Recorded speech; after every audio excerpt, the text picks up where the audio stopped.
guys, today we're going to be reading the true story of the Three Little Pigs.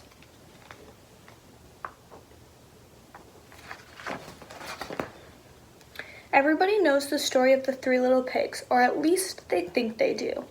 But I'll let you in on a little secret. Nobody knows the real story because nobody has ever heard my side of the story. I'm the wolf, Alexander T. Wolf.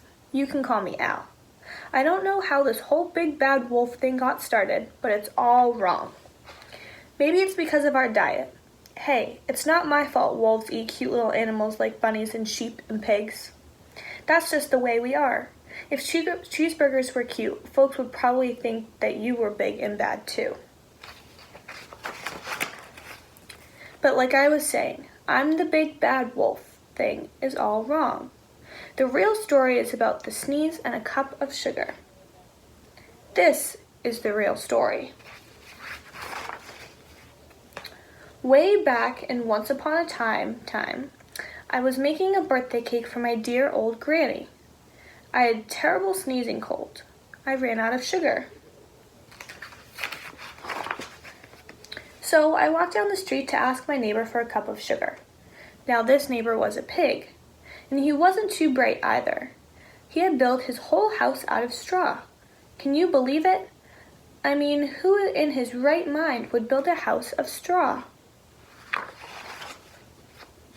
So, of course, the minute I knocked on the door, it fell right in.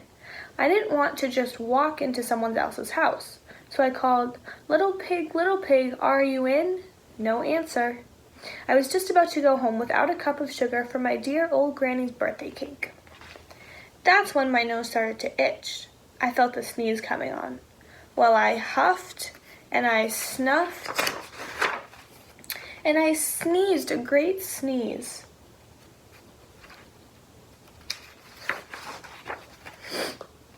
And you know what? The whole darn straw house fell down. And right in the middle of the pile of straw was the first little pig, dead as a doornail. He had been home the whole time. It seemed like a shame to leave a perfectly good ham dinner lying there in the straw, so I ate it up. Think of it as a big cheeseburger just lying there. I was feeling a little better, but I still didn't have my cup of sugar, so I went to the next neighbor's house. This neighbor was the first little pig's brother. He was a little smarter, but not much. He had built his house of sticks. I rang the bell on the stick house. Nobody answered. I called, Mr. Pig, are you in? He yelled, Go away, wolf, you can't come in. I'm shaving the hairs on my chinny chin. I had just grabbed the doorknob when I felt another sneeze coming on. I huffed and I snuffed, and I tried to cover my mouth, but I sneezed a great sneeze. And you're not going to believe it, but this guy's house fell down just like his brother's. When the dust cleared, there was a second little pig, dead as a doornail, Wolf's honor. Now, you know food will spoil if you just leave it out in the open. So I did the only thing there was to do. I had dinner again. Think of it as a second helping. I was getting awfully full, but my cold was feeling a little better, and I still didn't have that cup of sugar for my dear old granny's birthday cake. So I went to the next house. This guy was the first and second little pig's brother.